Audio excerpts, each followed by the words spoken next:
Hi everyone, it's Godwin Vaz with another session on transformational leadership, or what I'm calling the inner journey of leadership. Today I want to talk about the major barriers that I've noticed that get in the way of or that detour people, teams and organizations from their own transformation.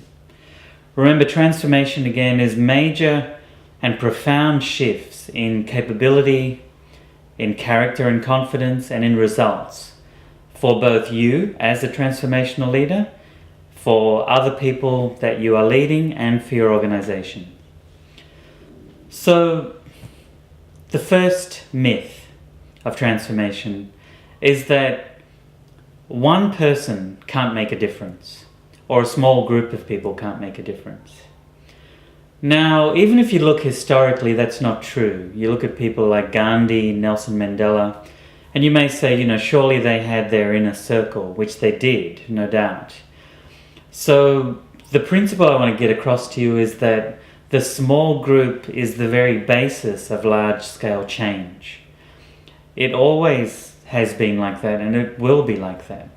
So one of the roles of a transformational leader has got to be, how good are you at being able to facilitate the dynamics of a group, the cohesion, the motivation, the passion, and the continuous focus on a better future and vision, so that the group stays engaged and so you stay engaged. So let's dispel that myth that you or your small group can't make a massive difference to your organization or even to society, if that's the realm you're playing in. The second myth and barrier to transformational efforts, especially large-scale change, is that it needs to be carefully mapped out in steps and sequences in order for you to engage and to go on a journey of change. When the reality in my experience has been that transformation is a very non-linear process. That means that things happen when you start, and only when you start, to move towards a greater goal for yourself or for your team or for your organization.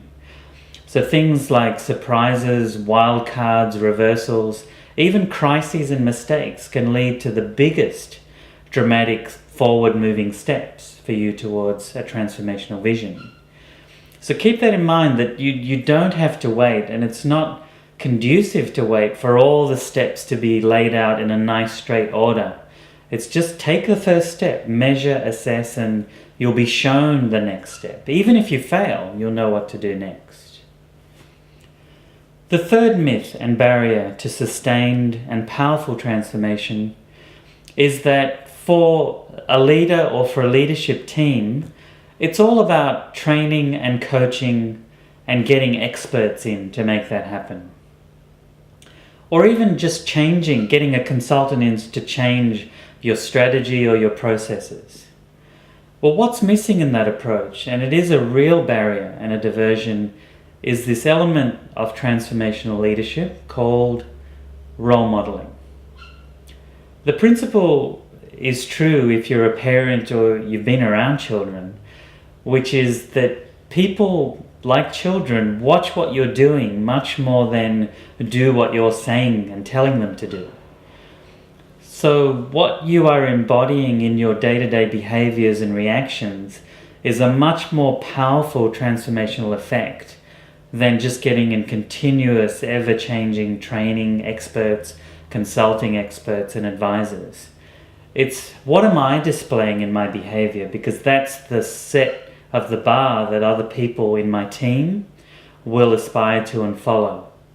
So it's not about training and coaching and experts. It's about who am I, rather than what can I get other people to come and change externally for me.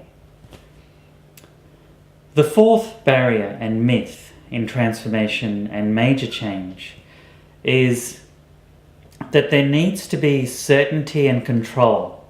And this is a widespread myth in our management practices and philosophies in the Western world, and even I'm noticing in Eastern countries who are adopting Western management thinking and practices. That it's bad not to know, and it's bad to have a period of what we refer to in transformation as the void.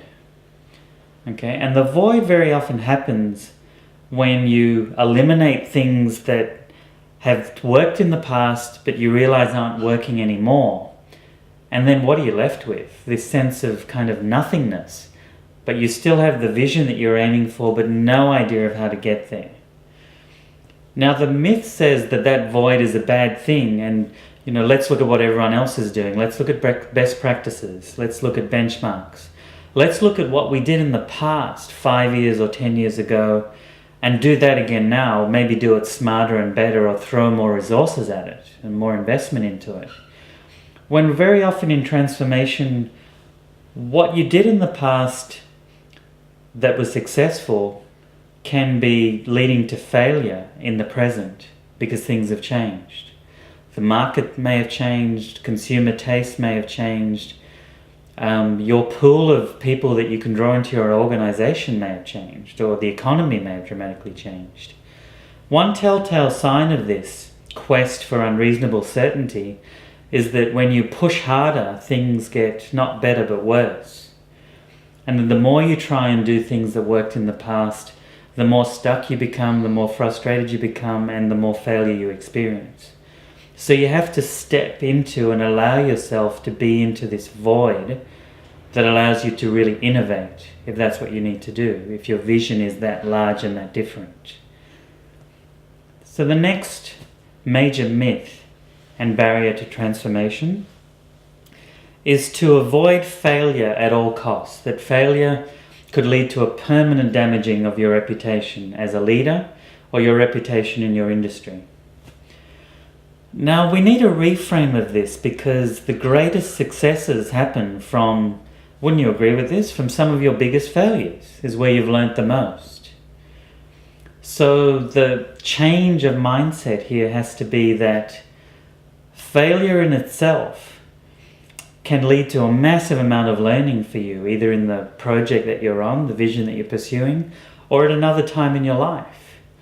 And it's not about failure, it's about adaptability, quick and deep learning, and seeing it as feedback to move you more powerfully to your vision and goal, rather than I failed in my career or as a person. If you're obsessed with and thinking about failure, you won't take the risks that are necessary to achieve transformation for yourself and others. Now the final and perhaps the most insidious myth and barrier to pursuing and achieving transformation as a leader is related to wide-scale change. And for some of you, if you're involved in or interested in, how do you change the emotions in your team? Or how do you change the level of passion in your team?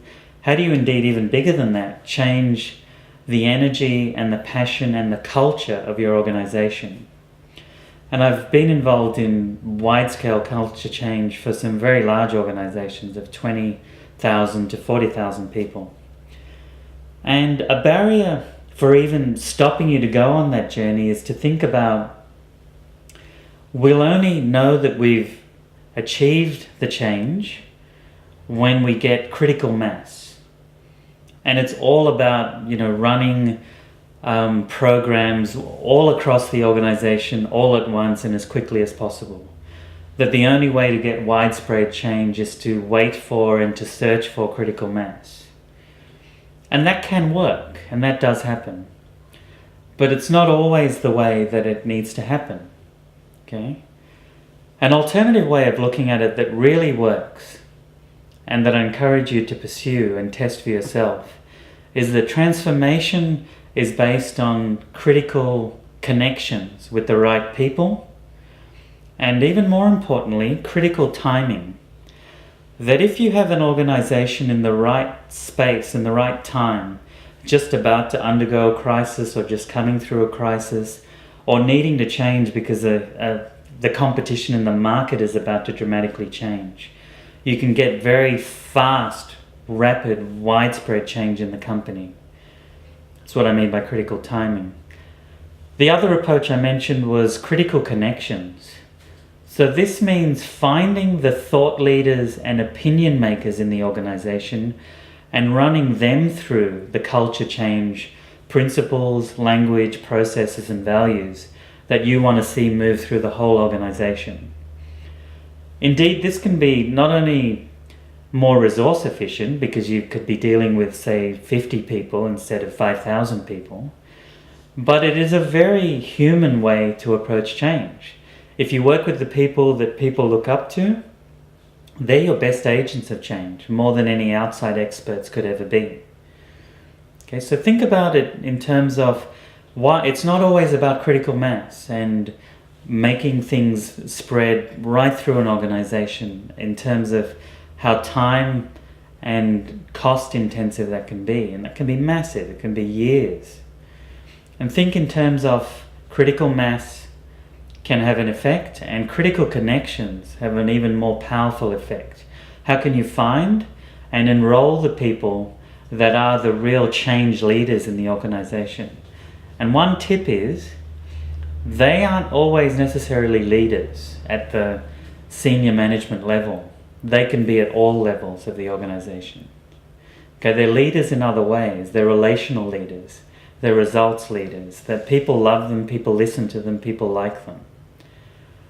So one thing you can do to put this into practice is go through the 7 myths that we've come across and ask yourself personally as a leader, which one do you tend to fall into that disempowers you to give up, to give your power away, or to even abandon any hope of transformation, and replace it with other mental models and other strategies that we've talked about that could give you more sustained effort, focus and passion to really achieve the transformational vision and changes that you're after.